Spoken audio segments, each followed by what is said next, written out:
every single place in society. Here's exactly where norm tells you why it is wrong. It tells you in a couple of ways. A tells you why the incentives inside the system are different, A from the perspective of the Chinese government and how they operate. Secondly, it tells you of the incentives of the people themselves.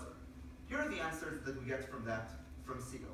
It tells, but it is like major difference between them being perceived as terrorists, right? It tells the Chinese government portrays them as terrorists, therefore they're not going to hire them ever for work. Three answers from that. A, the fact that the Chinese government perceives them that way does not mean that the people themselves need to hire them, perceive them that way. A lot of jobs are not by the huge conglomerates run by the Chinese government, and the fact that the Chinese government says, hey, they are terrorists in order to gain political power, and in order to have an excuse for that, doesn't mean the people themselves in the town, in the mainland, actually believe that. Secondly, and this is answered also O's point about discrimination, note that most of the people right now in China, in mainland China, actually came from the villages in the past 20 or 10 years. Therefore, two things are true. A, they are likely to be not that very discriminatory, considering that they face the same discrimination. They're likely to be not very racist towards people who are from the villages or towards Tibetans. And secondly, we say that they might not buy into that easily to government propaganda, considering how they think they were harmed from it in previous times. Meaning that, and thirdly, like the Palestinian example is actually a terrible one for them, because they are hired a lot for low-paying jobs. The construction sites in Israel are actually full of them all around Israel where they are actually built, and people hire Arabs a lot, even though, yes, they face some discrimination, but they are hired at the end of the day, even though the government and some people are racist, more than in China towards the Tibetans at the end of the day. That means that we do think that two things are true.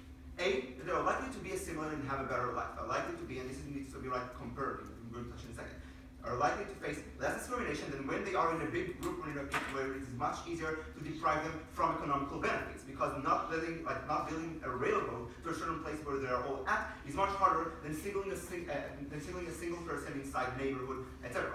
So we think at the end of the day, they are likely to benefit from that specifically. But let's get into the second question, because this is actually interesting.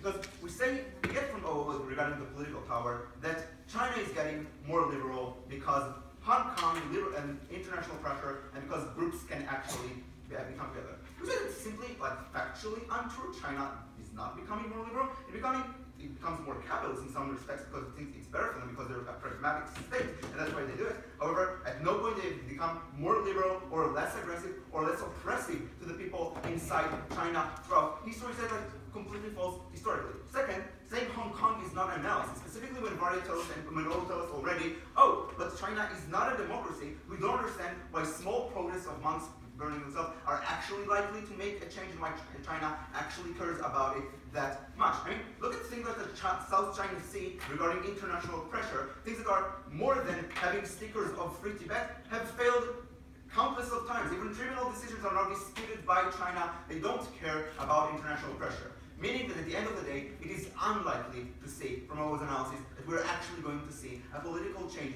by the status quo. And then, no thank you. And then CO come in and tell us, this is actually the worst time for us to negotiate.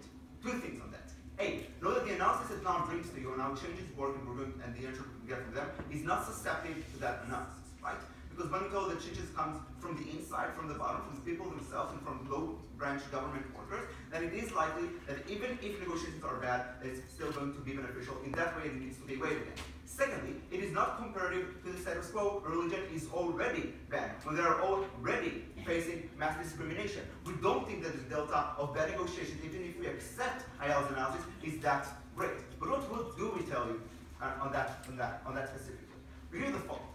Assimilation inside allows people, or allows the people who want to be religious to practice their religion. Others, but it is unlikely to work that way, but it doesn't actually engage with norms analysis, and norms specifically it works through the lower government pressures. People who are not in the higher ups who make changes incrementally, even in a non-democratic state, even in authoritarian state, but a state that bureaucracy exists in, and they can make actual changes. And here's the crucial thing here. It is not a game of numbers necessarily.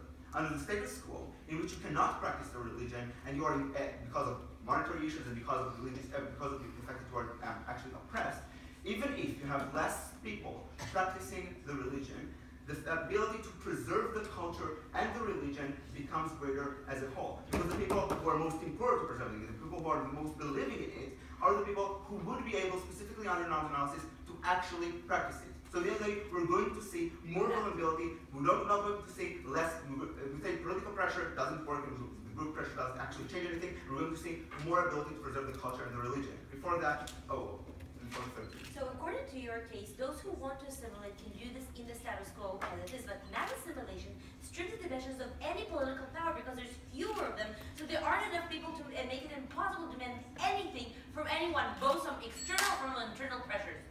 No, they can't assimilate under the status quo. The Chinese government actually tries to ban it. Secondly, there's pressure from inside the Tibetan leadership that tries to ban them from doing it, tells them that you shouldn't assimilate, and now that changes. It's a lot easier for people to assimilate. We don't think it is actually so. Personal gains versus culture. We say two things on that.